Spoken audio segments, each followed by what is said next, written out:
The world we knew is gone. Nuclear winter destroyed civilization, and now, humanity is divided. The rich live safely behind the massive walls of the strongholds, while the poor are left to rot in the wasteland, fighting against starvation and mutated beasts. This is Ren Xiaosu. He is a refugee.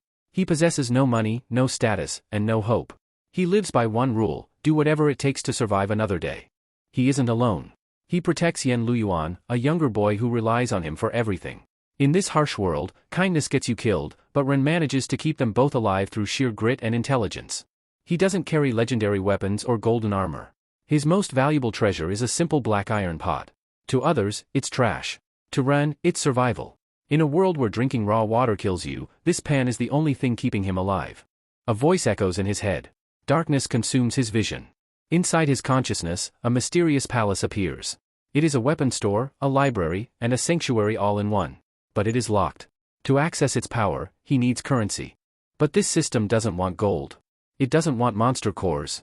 It wants gratitude. And strangely, it also seems to reward him for negative emotions. If he makes people genuinely thank him, or if he makes them incredibly angry, he gets paid. Ren Xiaosu realizes he has just become the most dangerous anomaly in the wasteland. He doesn't need to train to get strong. He just needs to manipulate people. The era of the trolling king has begun. Immediately after unlocking the system, Ren gets his first mission: gift your catch to someone else. In a starving world, giving away food is insanity. But Ren is a gambler. He gives his hard-earned hunt to a neighbor. The gamble pays off. The system rewards him not with money, but with a mysterious black medicine. This isn't just a healing item, it's a miracle drug that can cure the deadly diseases of the wasteland. Ren realizes this system is going to make him rich. But the wasteland is full of danger. When a mysterious girl, Yang Xiaojin, in white approaches their shack, they don't greet her with kindness. Ren's younger brother immediately puts a bone knife to her throat. These aren't normal children, they are killers who trust no one. However, this girl is different. She doesn't flinch. She is calm. Ren realizes she isn't a refugee, she is something far more dangerous. A hunter from the stronghold. The next day, Ren Xiaosu takes his brother to school. But he doesn't sit nicely in the front row. He stands at the door, watching the class like a hawk. The teacher, Mr. Zhang, begins a lecture about the old civilization, the time before the nuclear war. He speaks romantically about how polite, kind, and civilized humans used to be. He tells the class that in the old days, people would share their food and help strangers. Ren Xiaosu listens to this fantasy and immediately destroys it. He interrupts the class with brutal wasteland logic. He asks, if they shared their food, didn't they starve to death?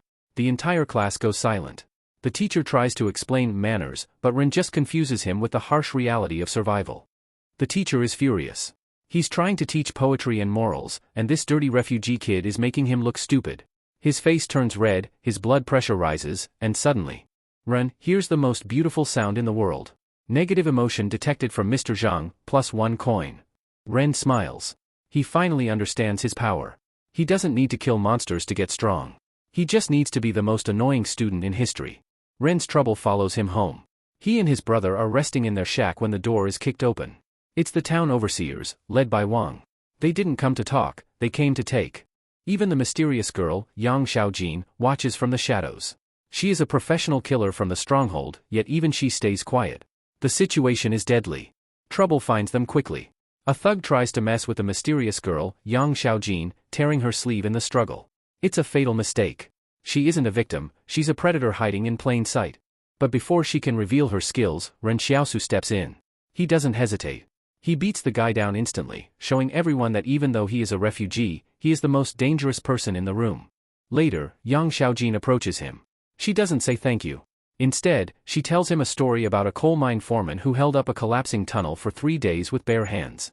She stares right into Ren's eyes. She knows about supernatural beings, and she suspects Ren is one of them. But suddenly, the system interrupts him. A blue screen flashes in his vision. Quest triggered, set your foe free. Ren freezes. He doesn't want to show mercy. He wants to teach this kid a lesson. But suddenly, Ren stops. He calculates the risk and decides to show mercy. He shoves the guy away, setting him free instead of finishing the fight. The class thinks Ren is being noble, but he just wants to avoid trouble. Ren has managed to hide his power for now. But tonight, the air raid sirens will ring. The wolves are breaching the wall, and Ren will be forced to unlock his ultimate ability, the Shadow Clone. You do not want to miss his first kill. Hit that subscribe button and turn on notifications right now so you are the first to watch part 2. Thanks for watching.